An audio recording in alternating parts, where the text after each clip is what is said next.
Cette émission est consacrée à la fiscalité des entreprises et des particuliers. Au Portugal, une révision du régime d'imposition des sociétés a été adoptée en 2014 pour simplifier l'imposition et encourager l'investissement. Tout d'abord, comment fonctionne la fiscalité des entreprises ? En premier lieu, le système fiscal des entreprises repose sur l'impôt sur les sociétés, communément appelé l'IRC, impôt sur le revenu des personnes collectives.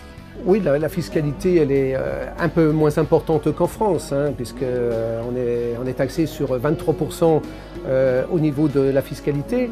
Mais à côté de cela, voilà, il y a quand même des petits avantages, bien évidemment. Le montant imposable pour les contribuables de l'IRC est donc, en règle générale, soumis à un taux d'imposition d'environ 23%. Mais il faut savoir qu'il présente un taux plus bas sur les îles que sur le continent. Il s'élève à 21,5% pour Madère et pour la région autonome des Açores, il affiche un montant encore plus bas de 18,4%. Si vous implantez votre entreprise au Portugal, vous devrez également vous acquitter de l'IMI, l'équivalent de notre taxe foncière, qui s'élève de 0 à 8% selon la valeur des biens immobiliers, ainsi que de la taxe sur les transferts de biens immobiliers, IMT. En plus de cela, n'oubliez pas l'impôt indirect de la TVA. Pour les entreprises, il y a grosso modo, vous avez déjà la TVA qui a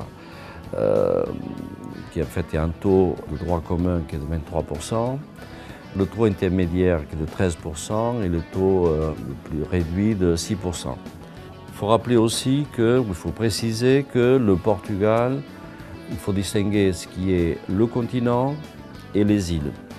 Vous avez les Açores et Madère, un petit peu à l'instar de ce qui se passe en France, pour les DOM-TOM ou la Corse ou autre, où il y a des taux réduits pour certaines choses. Par exemple pour la TVA, à Madère, au lieu de 23, 13, 6, c'est 22, 12, 12, 5. Et aux Açores, c'est 18, 9 et 4. La TVA fonctionne exactement comme en France, avec les règles de déductibilité et autres. Il n'y a rien de particulier au Portugal au niveau de la TVA. L'entreprise devra également s'acquitter de la taxe sociale unique qui concerne les cotisations sociales. Sachez qu'au Portugal, le salaire s'élève entre 500 et 800 euros par mois. Alors le montant des charges salariales et patronales est un petit peu plus intéressant qu'en France. Pour les charges patronales, l'entreprise va payer 23,75%. Et pour le salarié, lui, sur sa feuille de salaire, va se voir déduire 11% de charges pour les salaires. Si vous ne possédez pas d'entreprise mais que vous êtes un particulier, vous devrez vous acquitter de l'impôt sur le revenu, communément appelé l'IRS. Alors l'impôt est prélevé à la source sur les salariés. Donc sur certains sous-traitants qui émettent ce qu'on appelle des récibos verts, c'est des reçus reconnus fiscalement. On fait la retenue à la source avant de payer le sous-traitant, on paye au fisc la partie de la retenue à la source et on paye le différentiel au sous-traitant.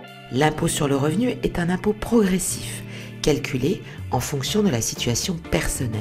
Le taux d'imposition des revenus sont les suivants. Moins de 7 035 euros, 14,5%. Entre 7 035 et 20 100 euros, 28,5%. Entre 20 100 et 40 200 euros, 37%. Entre 40 200 euros et 80 000 euros, 45%. Au-dessus de 80 000 euros, 48%. Enfin, avant de nous quitter, un mot sur le régime des résidents non habituels.